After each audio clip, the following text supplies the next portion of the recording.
De um professor de história, a seguinte frase: se você quiser aprender história, leia um bom livro de história. Mas se você quiser entender a história, leia um bom romance histórico. Nisi Dominici foi escrito ao longo de 7 anos de pesquisas e muito estudo, onde eu tive acesso a documentos originais da Inquisição, testemunhos, depoimentos, um processo inquisitorial na Itália e o Manual dos Inquisidores, o Malleus Maleficarum. Então é um livro com um estofo histórico bastante fundamentado. Foi lançado em 2015, mas é um livro que tem muito a ver com a realidade que a gente está vivendo, porque ele fala sobre a loucura da Inquisição, né? De como esse processo persecutório acaba se tornando um monstro autofágico, né? Que acaba deglutindo a si mesmo no processo. E eu quero ler com vocês um capítulo chamado Sobre o Medo. Só para contextualizar, o capítulo aborda um momento na vida da personagem principal chamada Christine. Christine é uma adolescente que, na Idade Média, adolescentes se casavam as mulheres se casavam muito cedo, então Christine teve um casamento desfeito aos 14 anos de idade por ter sido acusada de se casar sem ser virgem. Isso trouxe muita má fama à sua família, à sua mãe Aldenora, que também vai ser citada nesse trechinho. Porém, Christine, na verdade, ela foi estuprada pelo noivo, que depois do casamento a descartou, alegando que ela não era virgem. Vamos à leitura. Sobre o medo. O medo é como, nas palavras do sábio, o tempo. Há tempo para todo propósito debaixo do céu. Assim também com o medo. Há medo de nascer, medo de morrer. Há medo de plantar, medo de colher. Há medo de prantear e há medo de rir. Há medo de buscar, há medo de perder. Há medo de estar calado, há medo de falar, há medo de amar, há medo de odiar, há medo de guerra e há medo de paz. Por medo, maridos gritam, por medo, esposas se submetem. Maridos que temem perder o respeito, mulheres que temem perder os dentes.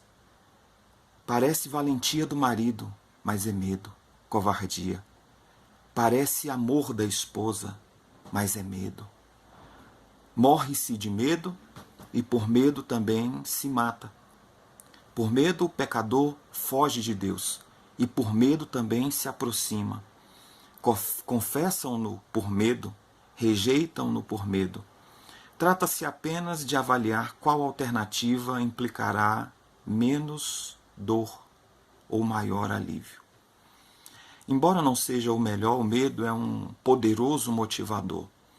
Naqueles dias, diante do temor da tortura ou da morte, muitos confessaram uma fé que não possuíam e muitos negaram uma fé na qual sempre creram. Por medo confessaram pecados e por medo esconderam-nos. Penitenciaram-se, sofrendo dores menores, a fim de se verem livres das maiores. Dor para fugir da dor. Nenhum Deus gostaria de ser servido dessa forma. E o medo se instalou na casa de Christine. Medo das suspeitas, das denúncias dos vizinhos, e em especial daqueles que menos gostavam de sua mãe, Aldenora. E não eram poucos.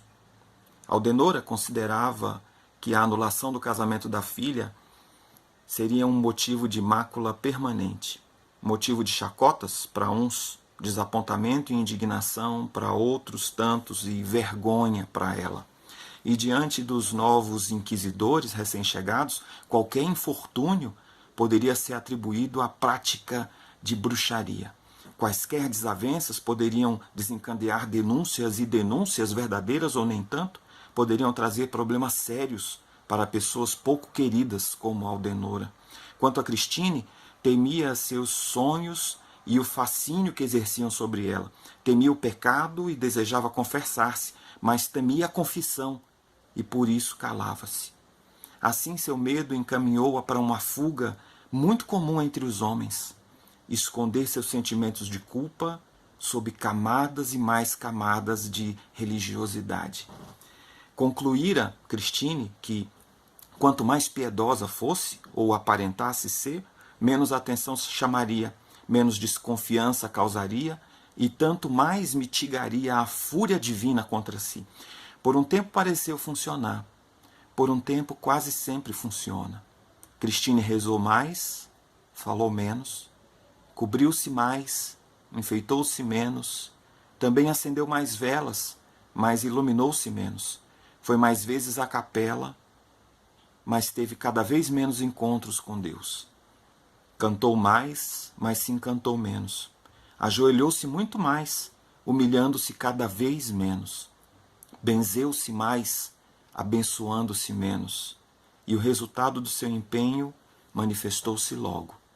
Cristine obteve o mesmo fruto que nasce no coração de todos que se propõem a divinizar a lei e a legalizar Deus: o orgulho espiritual.